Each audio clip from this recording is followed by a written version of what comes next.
Dans notre monde actuel, où l'intérêt de la masse est de regarder devant soi, seulement devant soi, coûte que coûte, courant après l'argent, il n'est pas étonnant de constater que certaines batailles et histoires incroyables, faisant la fierté de nos ancêtres, tombent dans l'oubli.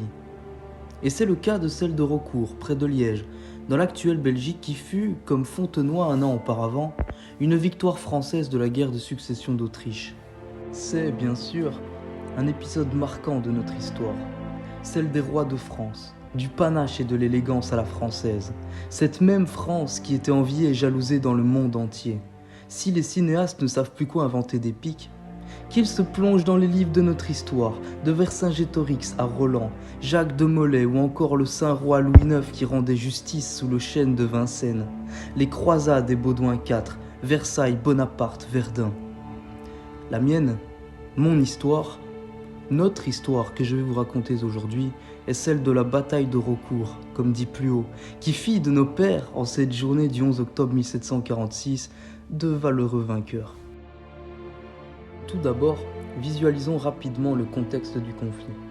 La guerre de succession d'Autriche, 1740 à 1748, n'est autre que la réaction de certains États face à la pragmatique sanction signée en 1713 qui autorise l'héritage de la maison des Habsbourg à Marie-Thérèse d'Autriche après la mort, en 1740, de son père, Charles VI, l'empereur du Saint-Empire romain germanique. Frédéric II de Prusse profite de la soudaine faiblesse de la maison habsbourgeoise pour envahir la Silésie.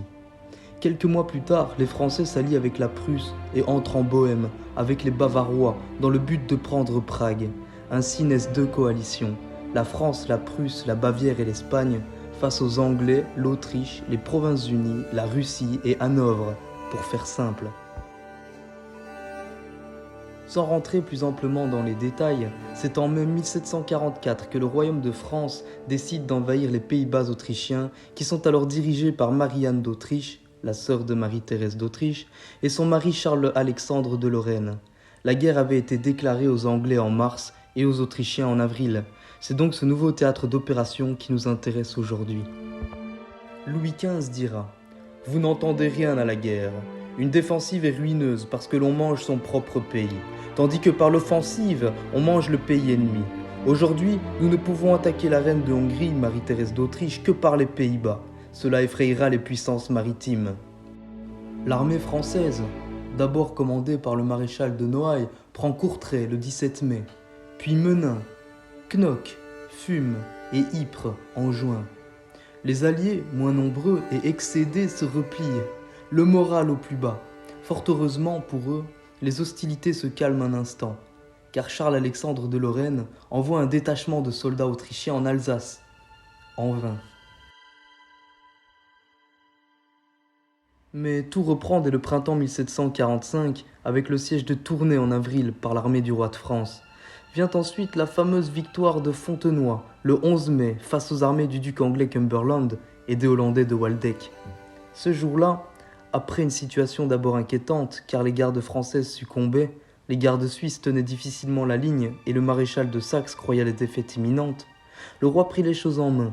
Il envoya le régiment de cavalerie de sa maison vers 14 heures. À 18h, les régiments irlandais chargèrent de face, au pas de course, la haine dans leurs yeux qui se souvenaient des massacres anglais en Irlande. Mais à Fontenoy, la victoire est totale. Louis XV, en roi très chrétien et bienveillant, fit soigner les blessés des deux camps confondus par son propre médecin, car « le sang de nos ennemis est toujours le sang des hommes. La vraie gloire est de l'épargner », disait-il à son fils le dauphin, présent à ses côtés.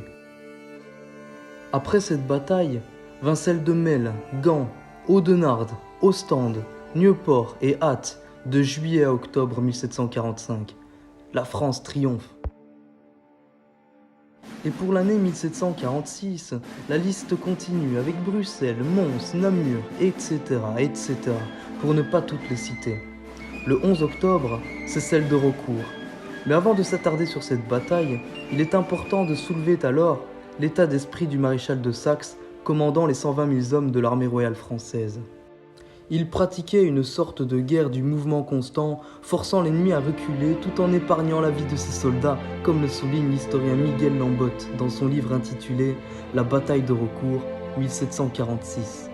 Et voici ce que le maréchal répondit à l'un de ses subalternes venu le conseiller sur une opération en disant « Il n'en coûtera qu'une vingtaine de grenadiers ».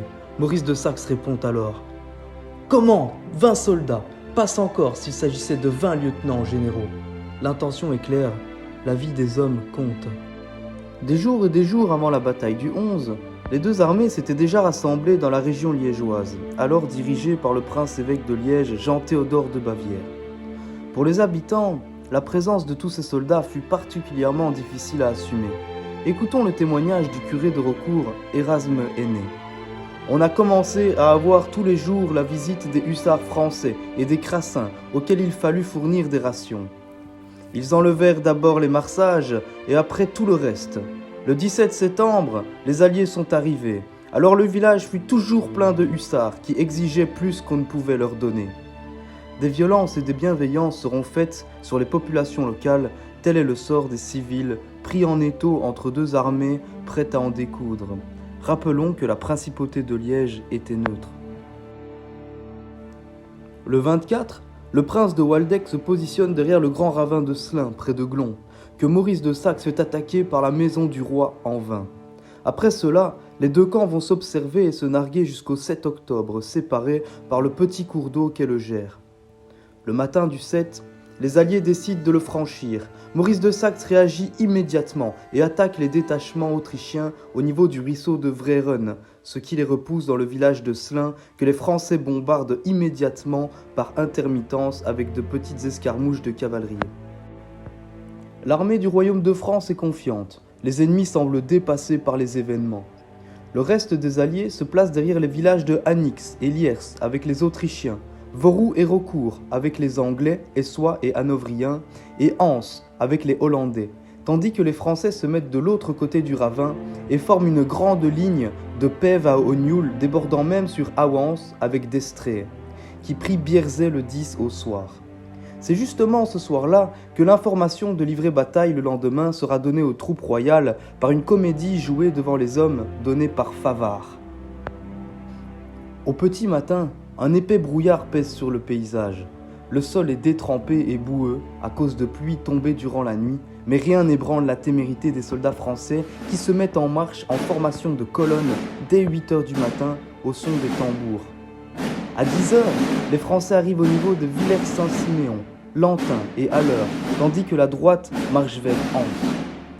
L'attaque ne sera donnée que plus tard dans l'après-midi, car la droite peine à arriver au village d'Anse à cause d'assauts continus donnés par de petits avant-postes alliés.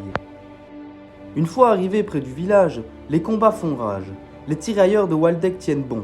L'artillerie pilonne alors Anse et fait taire les canons alliés qui décimaient l'infanterie royale. S'ensuit alors de terribles combats à la baïonnette et des charges violentes de la cavalerie hollandaise. Les Français résistent avec force et déciment les cavaliers. Écoutons ce témoin. La cavalerie fut attendue avec une entière confiance, jusqu'à 12 pas, où elle fut saluée de façon à ne plus revenir. Anse finit par tomber après de lourdes pertes dans les deux camps. Au centre, la France attaque Liers avec Clermont-Gallerande et en même temps Voroux et Raucourt sous le commandement de Maurice de Saxe. Vers 16 h, les villages sont pris. Voroux en premier, après de lourds combats, salve de mousquets et charge à la baïonnette pour prendre les redoutes ennemies. Liers et Raucourt ne tardent pas à suivre. Dans la fin de l'après-midi, les Alliés se replient vers Maastricht et le plateau du Keistert où se trouve le fort militaire Saint-Pierre. Pour eux, c'est la débâcle. Le comte de Clermont-Gallerande avait pour mission de prendre les villages de Liers pour permettre à la cavalerie de prendre à revers les fuyards, mais fort heureusement pour eux, il prit du retard dans son combat sur le village et ne put anéantir tous les fuyards. Beaucoup de déserteurs se noyèrent durant la traversée de la Meuse, d'après les sources d'époque. Écoutons le témoignage du curé de Glun, Martin Bidelot. L'action dura jusqu'au soir. Alors, les Alliés trouvant à propos de se retirer, se replièrent vers Maastricht. Mais rien n'était plus triste que de voir les fuyards qui se sauvaient de ce côté-ci tomber misérablement entre les mains des hussards français. Finalement, les pertes de cette bataille sont un peu vagues. Entre 4 000 et 13 000 pour les Alliés et entre 2 000 et 10 000 pour les Français. Après la victoire de Raucourt par le maréchal de Saxe, plusieurs autres batailles auront lieu, dont la très célèbre bataille de Laufeld en 1747, jusqu'au traité d'Aix-la-Chapelle de 1748. Celui-ci mettra fin à la guerre de succession d'Autriche et aboutira sur un abandon des territoires conquis par Louis XV. Enfin, pour faire simple, cette guerre ne servira principalement qu'à Frédéric II de Prusse, qui garda la Silésie. L'incompréhension du peuple français face à l'aboutissement des négociations du traité fera naître la fameuse expression populaire « se battre et travailler pour le roi de Prusse ». Pour terminer, saluons le courage de nos anciens qui, sous les feux de mousqueterie, marchaient à la bataille en s'époumonant du « Vive le roi !» accompagné par le rythme des tambours et des flûtes militaires. Ce jour-là, sous le ciel gris des Flandres, résonnait le cri de victoire des hommes du régiment de Mailly, de Nassau, de Rouergue, d'Orléans, de Montmorin et tant d'autres. N'oublions jamais ceux qui ont donné leur vie, dans les deux camps confondus, pour la défense de leurs convictions et qui sont tombés dans la boue de Raucourt. C'était un mardi, 11 octobre 1746.